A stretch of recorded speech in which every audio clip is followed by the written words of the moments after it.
New tonight, we're taking action for you after a local first responder says the purchase of her first home is being held up by an HOA. So she contacted ABC Action News in-depth reporter Rochelle Aline looking for answers. And Rochelle took her questions straight to an attorney. After months of searching, local firefighter Shanstasia Stevenson says earlier this year she found her dream home in the Wexford Townhomes community. There was one little step they told me before I could close on the house was that I had to have an interview with the HOA. Previously, the townhome had a violation due to the garage. The garage had been converted into a room. After that, the seller was made aware of this, so the seller converted the garage back. So they converted the garage back, and then I had the interview. But she says after that interview, her dream turned into a nightmare. When I had the interview, I told the HOA president the garage has been converted back and there is no longer a violation. The HOA president said that the flooring in the garage needed to be fixed as well.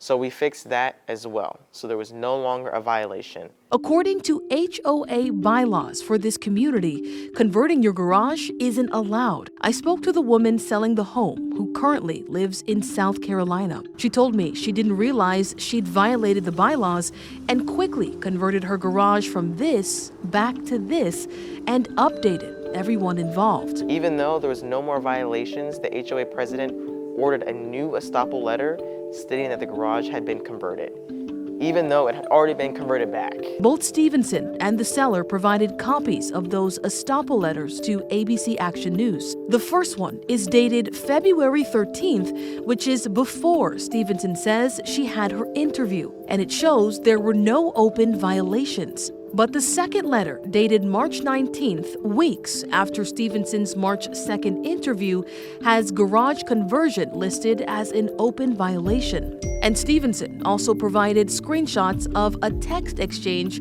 from Wednesday, March 13th. In it, she says the HOA president told her she was approved to be a member of the community and that it was the seller's job to make sure the home complied with the bylaws before putting it up for sale. The HOA president also says he's available on Tuesdays for an inspection, but added that a scheduling issue with the realtor led to the first inspection being rescheduled. Stevenson also provided email exchanges from between March 27th and April 2nd that include the HOA president, her realtor's office, and the community association. The group goes back and forth about missed inspection dates and miscommunication about rescheduling. At one point, Stevenson's realtor calls the back and forth nonsense and says she will share her concerns about the process with the city. The HOA president responds by accusing that realtor of threatening to defame the board.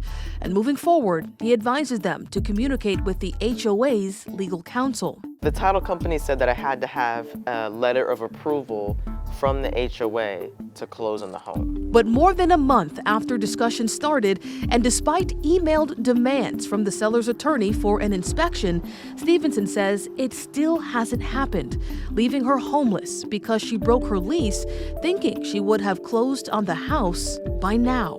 From that point forward, I was left in limbo and without a home and a place to stay. And that's when we got involved. I spoke to a local attorney who specializes in HOA law, and he says an open HOA violation shouldn't hold up the sale of a home. The buyer of the real estate could assume that obligation and close the transaction, but it's not for the homeowners association to interfere and block the sale. And he adds that the HOA could be liable if this sale falls apart. The seller may have a cause of action against the homeowners association for tortiously interfering with that contract. And the damages in this day and age could be pretty significant. So I think that is an anomaly, but it does happen with fair enough regularity where people certainly need to have remedies by going to court, and they need to be educated about their rights.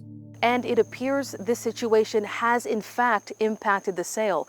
After our interview, Stevenson contacted me to tell me she's now looking elsewhere to buy a home because of the stress this situation has caused her. In the meantime, I have called and texted that HOA president several times, but I haven't had any luck in getting a response on this situation. I've also called and emailed several people with Professional Bayway Management, or PBM.